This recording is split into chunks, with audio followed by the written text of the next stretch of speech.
அனைவருக்கும் வணக்கம். நல்ல சொசைட்டியை உருவாக்கணுங்கிறதுக்காக நான் உங்கள் பிரபாகரன் பேசிட்டு இருக்கேன். கொஞ்ச நாளைக்கு முன்னாடி ஒரு செய்தியை கேள்விப்பட்டிருப்பீங்க. என்ன அப்படின்னா, ஆடிட்டர் குருமூர்த்தியை சீமான் அவர்கள் சந்திச்சாங்க அப்படின்னு சொல்லிட்டு ஒரு செய்தி வெளியாச்சு. அதாவது அப்போ ஒரு முறை சந்திச்சாங்க, கட்சியெல்லாம் தொடங்குறதுக்கு முன்னாடியே சந்திச்சு ஆலோசனை எல்லாம் கேட்டுட்டு அப்புறம் தான் கட்சியை தொடங்கினாங்க அப்படிங்கிற மாதிரி பிஜேபி தரப்புல இருந்து ஒரு செய்தி வெளியாச்சு. அண்ணாமலை அவர்களுமே அந்த செய்தியை உறுதிப்படுத்துற மாதிரி தான் பேசினாங்க. ஸோ அதுக்கும் இப்போ தந்தி டிவியில் ஆடிட்டர் குருமூர்த்தி அவர்கள் வந்து ஒரு இன்டர்வியூ கொடுத்துருக்காங்க. அதுல சீமான் குறித்து பேசியிருக்காங்க. ஸோ இதுக்கும் ஒரு பெரிய தொடர்பு இருக்கு அப்படின்னு நினைக்கிறேன். என்ன அப்படின்னா, ரொம்ப நாளைக்கு முன்னாடியே பிஜேபியோட ரேடாருக்குள்ள சீமான் வந்துட்டாரு. ஃபியூச்சர்ல பிஜேபி வந்து தமிழ்நாட்டில் ஒரு பெரிய அலைன்ஸ் ஃபார்ம் பண்றாங்க அப்படின்னா அதுக்குள்ள சீமானை கொண்டு வந்துடணும் அப்படிங்கிற ஒரு பெரிய எண்ணம் பிஜேபி கிட்ட இருந்திருக்கு. ஸோ அதுக்கு சீமானுக்கும் தெரிஞ்ச ஒரு நபரா இருக்கணும், பிஜேபிக்கும் நெருக்கமான ஒரு நபரா இருக்கணும். ஸோ அந்த இடத்த நம்ம குருமூர்த்தியை வச்சு, குருமூர்த்தி வந்து சீமானுக்கும் நெருக்கமானவர் தான், சீமான் வந்து குருமூர்த்திக்கு நெருக்கமானவர் தான் அப்படிங்கிற ஒரு டோனை செட் பண்ற முயற்சியை பிஜேபி அப்போவே பண்ணியிருக்காங்க. ஸோ அப்போவே இந்த அலைன்ஸ் அத மாதிரியான எண்ணம் அப்படிங்கிறது பிஜேபிக்குள்ள இருந்திருக்கு. அதாவது நாம் தமிழர் கட்சியை பிஜேபி அலைன்ஸ்குள்ள கொண்டு வந்துடணும் அப்படிங்கிற ஒரு எண்ணம் இருந்திருக்கு. பட் இதுல அவங்க இன்னும் தீவிரமாவதற்கு என்ன ஒரு காரணமா மாறி இருக்கு அப்படின்னா, எல்லாருமே இப்ப நீங்க பாத்தீங்க அப்படின்னா பிஜேபியில் இருக்கக்கூடிய எல்லாருமே சீமானை வந்து ஆதரிச்சு நிறைய இடத்துல பேசுறதை நம்ம பார்க்குறோம். அதுக்கு முக்கிய காரணம் என்ன அப்படின்னா, பெரியார் அப்படிங்கிற ஒரு இமேஜ் இருந்ததுல தூக்கி நடு ரோட்ல போட்டு ஒரு உடைச்சு இது வரைக்கும் இங்க பிஜேபியால செய்ய முடியாத, யாராலையுமே செய்ய முடியாத ஒரு விஷயத்த சீமான் செய்யறாரு. இது பெரியார் மண் கிடையாது, பெரியாரே ஒரு மண் தான் அப்படின்னு சொல்லிட்டு இங்க இது வரைக்கும் ஒரு 60 வருஷ அரசியல்ல எடுத்து வைக்க முடியாத ஒரு விஷயத்தை எடுத்து வச்சு பெரியாரை உடைச்சு சுக்கு நூறாக்குனாங்க. ஸோ அந்த விஷயம் பிஜேபிக்கு ரொம்ப பிடிச்சி போக எல்லாருமே சீமான் மேல வந்து ஒரு பற்று அப்படிங்கிற அளவுக்கு வந்துட்டு சீமான் வந்து பிஜேபி அலைன்ஸ்குள்ள வந்தா நல்லா இருக்கும் அப்படிங்கிற எண்ணத்துக்கு வந்துட்டாங்க. ஸோ இந்த டைம்ல தான் ஆடிட்டர் குருமூர்த்தி அவர்கள் தந்தி டிவியில் ஒரு இன்டர்வியூ கொடுத்துருக்காங்க. அதுல சீமான் குறித்து பேசியிருக்காங்க. ஏன் இந்த இன்டர்வியூவை நான் இவ்வளவு முக்கியத்துவம் வாய்ந்ததா பார்க்குறேன் அப்படின்னா, இது சாதாரண நேரத்தில் கொடுக்கப்பட்ட ஒரு இன்டர்வியூ கிடையாது. அமித்ஷா அவர்கள் சென்னை வந்தப்போ குருமூர்த்தி அவர்களுடைய வீட்டுக்கு போயிட்டு 2 மணி நேரம் அவங்களுக்குள்ள அந்த பேச்சுவார்த்தை அப்படிங்கிறது நடந்திருக்கு. ஸோ அப்போ அங்க சீமான் குறித்து அந்த ஆலோசனை, அது சம்பந்தமான விஷயங்கள் போகாம இப்போ வந்து சம்பந்தமே இல்லாம குருமூர்த்தி அவர்கள் வந்து இன்டர்வியூ கொடுத்து அதுல சீமானை பத்தி பேச வேண்டிய தேவை அப்படிங்கிறது இல்லை. ஸோ அமித்ஷா மனசுல இருக்கக்கூடிய விஷயத்த இங்க இன்டைரக்டா குருமூர்த்தி அவர்கள் வந்து வெளிப்படுத்தியிருக்காங்க நாம் தமிழர் கட்சியை பத்தி அப்படின்னு நம்ம புரிஞ்சுக்கலாம். அதாவது அந்த இன்டர்வியூல என்ன கேள்வி குருமூர்த்தி அவர்கள்ட்ட கேட்கப்படுது அப்படின்னா, சீமான் வந்து பிஜேபியோட அலைன்ஸுக்கு ஃபிட்டா அப்படின்னு கேட்கிறாங்க. அதுக்கு குருமூர்த்தி சொல்லக்கூடிய விஷயம் என்ன அப்படின்னா, அந்த முடிவை சீமான் தான் எடுக்கணும் அப்படின்னு சொல்றாங்க. அதாவது பிஜேபி தயாரா இருக்கு, சீமான் அங்க வந்து வரத்துக்கு தயாரா இருந்தார் அப்படின்னா இங்க வந்து பிஜேபி வந்து எப்பொழுதுமே தயாரா இருக்கு அப்படிங்கிற ஒரு விஷயத்த சொல்றாங்க. அதே மாதிரி சீமான் இங்க எடுத்து வைக்கக்கூடிய அரசியலை பத்தி அவ்வளவு புகழ்ந்து பேசுறாங்க. பெரியார் உடைச்சு பேசுறதுக்கு முன்னாடி அவருக்கு இங்க இருந்த ஓட்டு சதவீதம் அப்படிங்கிறது 6, ஆனா அதை உடைச்சிட்டு 16% வராரு. இங்க யாருமே செய்ய முடியாத விஷயங்களை கொண்டாந்து எடுத்து செஞ்சிருக்காரு. ஸோ ஒரு தீவிரமான முடிவை சீமான் எடுக்க வேண்டிய ஒரு காலகட்டத்தில் இருக்காரு. ஸோ அதை எடுத்தே ஆகணும் அப்படின்னு சொல்லிட்டு குருமூர்த்தி சொல்றாங்க. ஸோ அந்த தீவிரமான முடிவு அப்படிங்கிறது பிஜேபி என்ன எதிர்பார்க்கிறாங்க அப்படிங்கிற விஷயத்த நம்மளால புரிஞ்சுக்க முடியுது. பட் சீமான் இந்த விஷயத்துல என்ன இடம் கொடுப்பார், இதுக்கு எங்க முற்றுப்புள்ளி வைப்பார் அப்படிங்கிறது நம்மளால புரிஞ்சிக்கவே முடியல. இதை பத்தி நிறைய பேர் பேசலாம். சீமான் கூட்டணிக்கே போக மாட்டார்னு சில பேர் பேசலாம், இல்ல கூட்டணிக்கு போவார் அப்படின்னு சில பேர் பேசலாம். பட் இந்த விஷயத்துல நான் யாரு சொல்றதையும் நம்புற மாதிரியே இல்லைங்க.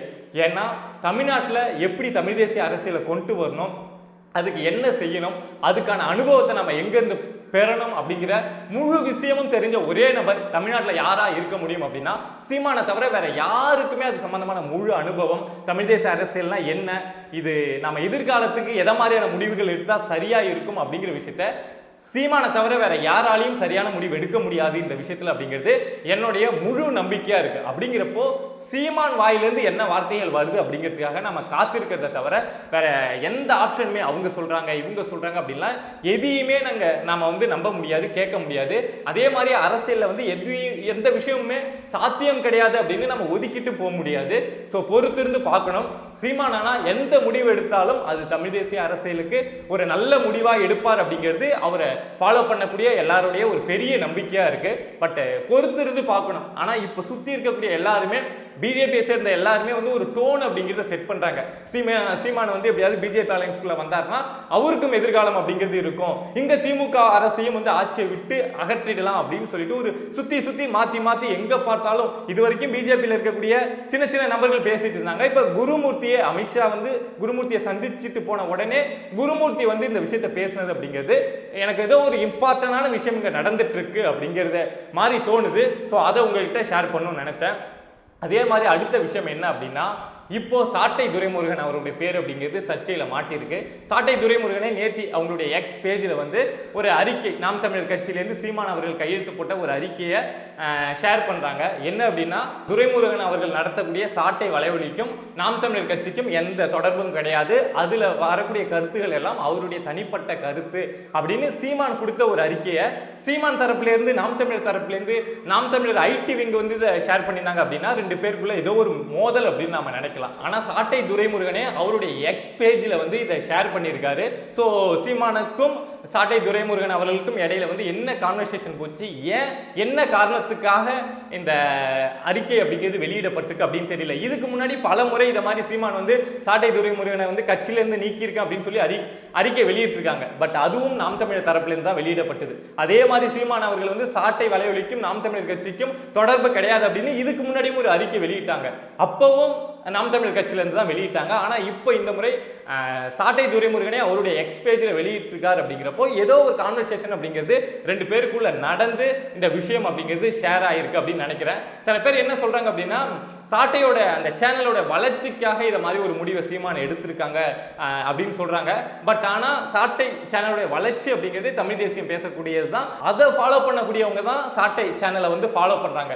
அப்படிங்கிறப்போ நாம் தமிழருக்கும் சாட்டை சேனலுக்கும் தொடர்பு இல்லை அப்படின்னு சொன்னா எப்படி இந்த சாட்டை சேனல் வந்து இன்னும் வளரும் அப்படிங்கிற அடிப்படையில் சில பேர் பேசுறாங்க அப்படின்னு தெரியல. பட் அது எனக்கு வந்து ஏற்புடைய விஷயமா கிடையாது. பட் இதை வந்து நான் ஒரு பெரிய பிரச்சனையா பார்க்கல. ஏன் நிறைய பேர் என்ன சொல்றாங்க அப்படின்னா, சாட்டை வந்து தொடர்ச்சியா வந்து சில இடங்கள்ல ரொம்ப சர்க்காஸ்டிக்கா பேசுறேன் அப்படின்னு சொல்லிட்டு சீமானுக்கு எதிரான கருத்துக்களை எடுத்து வச்சிடறாரு. ஸோ கட்சிக்கு ரொம்ப தர்ம சங்கடமா போகுது, அதனால இதை மாதிரி ஒரு முடிவை எடுத்திருக்காங்க அப்படின்னு சொல்றாங்க. அந்த விஷயத்தையும் நான் ஏத்துக்க முடியல. பட் ஏதோ ஒன்று நடந்துட்டு இருக்கு, என்ன நடந்துட்டு இருக்கு அப்படிங்கிறத நம்மளால கண்டுபிடிச்சு சொல்ல முடியல. ஆனா ஒரு விஷயம், இந்த அறிக்கை வெளியாச்சுல்ல, அதை வந்து நான் அவ்வளவு விஷயமா பெரிய விஷயமா எடுத்துக்கல. ஆனா என்ன அப்படின்னா, எக்ஸ் பேஜ்ல சாட்டை துரைமுருகன் வந்து நாம் தமிழருடைய கொள்கை பரப்பு செயலாளர் அப்படிங்கிற பதவியில இருந்தார் அப்படிங்கிறது குறிப்பிடப்பட்டிருந்தது. பட் இப்போ அதை சாட்டை துரைமுருகன் வந்து ரிமூவ் பண்ணியிருக்காரு. கொள்கை பரப்பு செயலாளர் அப்படிங்கிற அதையே எடுத்திருக்காரு. அப்படின்னா உண்மையாலும் அந்த கட்சிக்குள்ள ஏற்கனவே 2 முறை நாம் தமிழர் கட்சியை விட்டு வெளியில அனுப்பப்பட்டு திரும்ப உள்ள வந்த நபர் தான் சாட்டை துரைமுருகன். பட் இப்போ திரும்ப அதுக்கான ஒரு வாய்ப்பு இருக்கா, அதுக்கான காலம் இருக்கா அப்படின்னு பார்த்தா நிச்சயம் கிடையாது. இன்னும் ஒரு வருஷத்துல நாம் தமிழர் வந்து ஒரு மிகப்பெரிய தேர்தலை, தமிழ்நாட்டு வரலாற்றை மாற்றக்கூடிய ஒரு தேர்தலை சந்திக்க போறாங்க அப்படிங்கிறதுல யாருக்கும் எந்த மாற்ற கருத்தும் இருக்க முடியாது.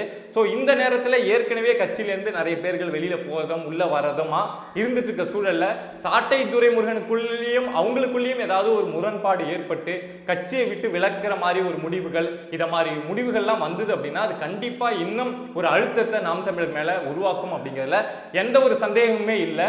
பட் என்ன அப்படின்னா, இங்க இருக்கக்கூடிய தமிழ் தேசியத்தை உணர்வா கொண்ட எல்லாருமே முழுசா நம்பக்கூடிய விஷயம் என்ன அப்படின்னா, சீமான் தமிழ் தேசியத்துக்கு எது தேவையோ அந்த முடிவை ரொம்ப சரியாக எடுப்பார். ஸோ நாங்க கண்மூடித்தனமா சீமானை நம்புறோம் அப்படிங்கிறது தான் இங்க இருக்கக்கூடிய எல்லாருமே செய்யக்கூடிய நினைச்சிட்டு இருக்கக்கூடிய ஒரு விஷயமா இருக்கு. ஸோ பொறுத்திருந்து பார்க்கணும். இந்த அலைன்ஸ் பேசப்பட்டு இருக்குல்ல, ஒரு பிஜேபி கூட சீமான் போயிடுவார் அப்படிங்கிற ஒரு டோன் செட் பண்ண முயற்சி பண்றாங்கல்ல, ஸோ அந்த டோனை ஃபுல் ஸ்டாப் வைக்கிறாரா இல்ல கமா போட்டு வைக்கிறாரா சீமான் அப்படிங்கிறதும் நம்ம காலம் போக போக தான் நம்ம பொறுத்திருந்து பார்க்க முடியும்.